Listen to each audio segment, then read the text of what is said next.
જમ્મુ કાશ્મીરના પહેલગામમાં આતંકીઓ દ્વારા કરાયેલા હુમલા બાદ ભારતીય સેનાના પાકિસ્તાનમાં આતંકીઓના સ્થળો પર હુમલો કર્યો હોય, જેને લઈ કોઈ પણ પરિસ્થિતિ દેશવાસીઓને સુરક્ષિત રાખવા માટે મોક ડ્રીલનું આયોજન કરાયું હતું। સુરતમાં પોલીસ કલેક્ટર અને પાલિકા દ્વારા હજીરા ખાતે આવેલા NTPS પાવર પ્લાન્ટ અને સુરતના પીપલોદ ખાતે આવેલા IBCમાં મોક ડ્રીલ કર્યું હતું, જેમાં વોર સાયરન વાગતા જ રેસ્ક્યુ ઓપરેશન હાથ ધરાયું અને પોલીસે ફાયર સહિતની 13 એજન્સીઓ જોડાઈ હતી। જમ્મુ કાશ્મીરના પહેલગામ આતંકી હુમલાની ઘટના બાદ પાકિસ્તાન સરહદ પર તણાવભરી સ્થિતિ સર્જાઈ છે।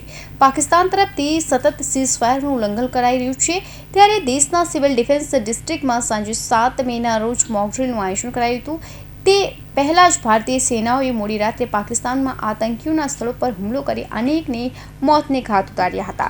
ત્યારે ગુજરાતના 18 જિલ્લાઓમાં પણ સાંજે 4 વાગ્યાથી 8 વાગ્યા સુધી દરમિયાન મોક ડ્રીલનું આયોજન કરવામાં આવ્યું હતું। સુરતમાં પણ 3 જગ્યાએ IBC બિલ્ડિંગ, લક્ષ્મીપતિ, એપ્રિલ અને હજુરા ઇન્ડસ્ટ્રીયલ એરિયામાં મોક ડ્રીલ યોજાઈ હતી।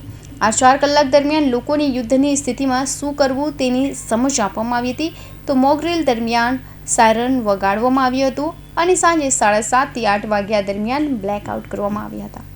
શું હેતુ છે? ભારત સરકારશ્રી તરફથી આજે સમગ્ર દેશમાં ઓપરેશન અભ્યાસ અંતર્ગત મોક ડ્રીલનું આયોજન કરવા માટેની સૂચના આપવામાં આવેલ છે। ગુજરાતના માનનીય મુખ્યમંત્રીશ્રી અને માનનીય ગૃહ રાજ્યમંત્રીશ્રીના માર્ગદર્શન હેઠળ આજે સમગ્ર સુરત શહેરમાં મોક ડ્રીલનું આયોજન કરવામાં આવ્યું છે।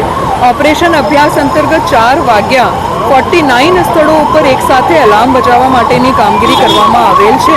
સુરત શહેરના અલગ અલગ 3 વિસ્તારોમાં ઇન્ટરનેશનલ બિઝનેસ સેન્ટર, હજીરા અને સચિન ખાતે મોક ડ્રીલનું આયોજન કરવામાં આવી રહ્યું છે, જેમાં પોલીસ વિભાગ, fire, ambulance, collector office, corporation, industries અને વિવિધ વિભાગો મળીને મોક ડ્રીલનું આયોજન કરી રહ્યા છે।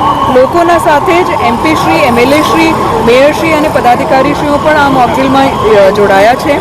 સાંજે 7:30 વાગ્યાથી 8 વાગ્યા સુધી બ્લેકઆઉટનું પણ આયોજન સમગ્ર સુરત શહેરમાં કરવામાં આવ્યું છે।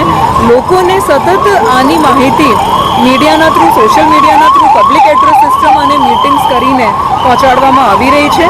સમગ્ર મોક ડ્રીલમાં સુરત શહેરના લોકોનું ખૂબ સારું કોઓપરેશન છે અને લોકો આ મોક ડ્રીલથી ગભરાવે નહીં, પેનિક ના થાય, ફક્ત અને ફક્ત પ્રિપેર્ડનેસના ભાગરૂપે આ મોક ડ્રીલ કરવામાં આવી રહી છે, એવી હું લોકોને અપીલ પણ કરું છું।